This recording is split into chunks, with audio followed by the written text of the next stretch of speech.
Welcome to my YouTube channel. दुनिया की सारी ऐसी जीव के बारे में बताने वाला हूँ जो सर कटने के बाद भी जिंदा रहता है। ऐसे ही अमेजिंग फैक्ट को जानने के लिए मेरे यूट्यूब चैनल को सब्सक्राइब कीजिए। फैक्ट नंबर 1, एक स्टडी के अनुसार मुर्गियों का सिर काटने के बाद भी जिंदा रहती है। ऐसा इसलिए होता है क्योंकि मुर्गियों का नर्वस सिस्टम हम इंसानों से बहुत अलग होता है। इंसान के पूरे शरीर को काबू करने के लिए दिमाग की जरूरत होती है, लेकिन मुर्गियों में यह काम उनके शरीर में फैले ब्रेन स्टेम सेल्स करती है, जिस कारण उनका सिर काट जाने पर भी उनका ब्रेन स्टेम सेल्स उनके शरीर को काबू करती है और वे सो पाते हैं। हालांकि हर मुर्गियां सिर काटने पर जिंदा नहीं रहती। ऐसा तभी होता है जब मुर्गियों का सिर काटते समय उनकी जुगुलर वेन नहीं कट पाती। इस नस की वजह से ऑक्सीजन रहित खून शरीर में प्रसारित हो पाता है। हालांकि ऐसा बहुत ही कम होता है जब सिर काटने पर भी मुर्गी जिंदा रहती है। पर अगर कोई मुर्गी जिंदा रहती भी है तो सिर न होने के कारण कुछ ही दिनों में भूख प्यास की वजह से उसकी मौत हो जाती है।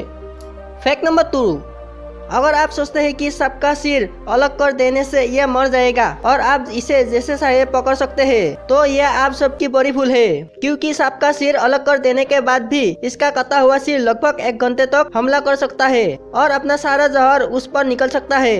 ऐसा ही एक हिस्सा 2013 में होसान गुआंगडोंग चीन के एक रेस्टोरेंट में हुआ था, जब पिंग फेंग नाम का बावर्ची कोबरा सांप के टुकड़े टुकड़े करके उसे पका रहा था, लेकिन सांप के कटे हुए सर ने उसे काट लिया और हॉस्पिटल पहुंचने से पहले ही उसकी मौत हो गई। दरअसल ऐसा इसलिए होता है क्योंकि सांप के सिर काट जाने के बाद भी आसपास की गर्मी महसूस कर सकते हैं, और जब कुछ चीज उसके बिल्कुल करीब आ जाए तो वो महसूस करके उस पर हमला कर देती है। फैक्ट नंबर 3, मधुमक्खियां मरने के बाद तो जिंदा नहीं रहती, लेकिन मरने के बाद भी यह डंक मार सकती है। मरी हुई मधुमक्खियां उड़कर किसी को डंक नहीं मारती, बल्कि अगर कोई मरी हुई मधुमक्खियों को पकड़ने जाता है तो यह डंक मार देती है और अपना सारा जहर शिकारी के शरीर में डाल देती है। मधुमक्खियों के डंक में जहर निकलने वाली मांसपेशियां दोनों होती है, इसीलिए इसके डंक को दिमाग की जरूरत नहीं पड़ती। यही कारण है कि जब मधुमक्खियां मर जाती है तो डंक शरीर का एकलौता ऐसा हिस्सा होता है जो काम कर रहा होता है। इसीलिए मरी हुई मधुमक्खियों को पकड़ने से पहले एक बार जरूर सोचे।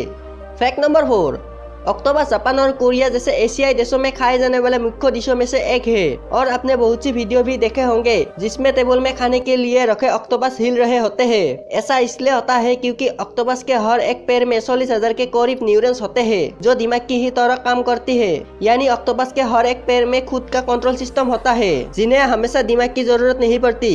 इसलिए जब इसके पैर को काट दिया जाता है वो खुद हिलने लगता है, और जब ऑक्टोपस मर जाता है तो भी इसके पैर इसके शरीर को कुछ दूर ले जाते हैं जब तक कि इसके सभी सेल्स मर नहीं जाते।